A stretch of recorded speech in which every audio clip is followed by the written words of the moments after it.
Honorable judges, ladies and gentlemen, we are Team Creativity. I'm Sophia Chen. And I'm Mark Yan. Nowadays, metaverse become the most popular technology in the world.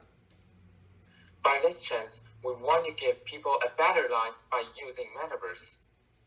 Hey Mark, I just thinking about why everyone says the metaverse could bring us lots of benefits like economy and entertainment, but most of the services are aimed for the middle upper class. Can we apply in helping minorities? It sounds like a good idea. The cutting-edge technology should provide a better life for everyone instead of middle upper class. And how? I have heard that 71% of people who suffer from sexual assault can't trust others and will be afraid of interacting with people after the incident. Moreover, the interrogation process reminds victims of their horrible memory. It might cause the secondary victimization. Therefore, some victims choose to keep silent instead of prosecuting the criminals. As a result, the crimes become more rampant. If we apply metaverse as the solution to this problem, the sexual assault rate will definitely decrease. In Taiwan, our alert courts have already set a special room to protect those who have been sexually assaulted. It can prevent victims from contacting with others, especially the criminals during the court, which actually decreases the dark figures of crime. But here still are two issues. First, the victim have to meet the prosecutor, court clerk, and so on. This is one of the reasons that causes victims to feel uncomfortable and can describe the truth. Second, their home location might be exposed while they are on the way to the court. It is dangerous for victims. So here I come up with a plan. We can set the systems where victims can attend the court and just stay at home by using metaverse without showing up in person. In this way, the victim can only interact with legal officials in virtual world. Moreover, the systems can protect them and their location from being known.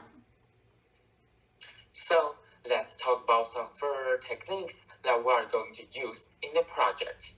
To begin with, we use the virtual reality to make an environment that can be used for confession. That will lead the victim's mood into a more comfortable situation.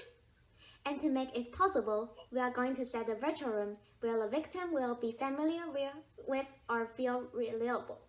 To set this kind of environment, we will ask the victim about his or her hobbies or where he or she likes the most.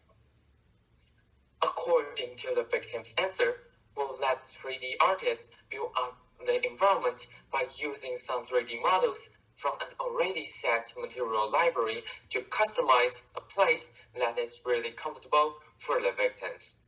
As you know, VR is one of the keys that will lead to metaverse. Besides, we are going to use the metaverse technique to bring comfort to the victims. To do this, the devices will be connected to a platform that the victim's friends or family, whoever is close to the victim, will stay online to join and accompany the victim anytime when the victim makes a request. Also, there are going to be some detectors which detect the victim's health situation. If the court officials found the figures are so high that the victim may be in very bad mood, some spiritual mentors will join into the metaverse instantly and chat with the victim and help him or her release their stress. And because we are now in a pandemic, with this technique, we can not only get a better outcome but also protect a lot of people from being infected. And here is our project. We separate it in two parts. First, we'll purchase necessary equipment including VR headsets, and then we'll apply the project into reality to see whether it's effective or not. If the answer is yes, we will expand our service range. Then, in the next stage, we hope the victims who have good experience in our projects can organize a volunteer group as counselors. And we will add a character of counselor in the metaverse court if the victim is in need. In this way, the counselor can provide appropriate support for victims to make sure their mental and physical situation is great all the time. By applying the new technology into reality, we hope to increase the reporting rate of the cases. Thereby, the criminal rate will reduce gradually, and let the world know our successful cases and then follow us. by the way of helping us track down on the crime. We also hope to describe the secondary victimization, bring them back to their original lives as soon as possible. So, here's how we use our $10,000 budget. The money will be used in two parts. First, $4,000 will be used as a way that $3,000 to hire two excellent software engineers to build up the platform, and $1,000 to hire one 3D artist who can make some models like pillows, which can comfort the victims, or something that build up a model library and can be used instantly. So the labor pay is $4,000 in total. And $6,000 will be used to buy those VR devices.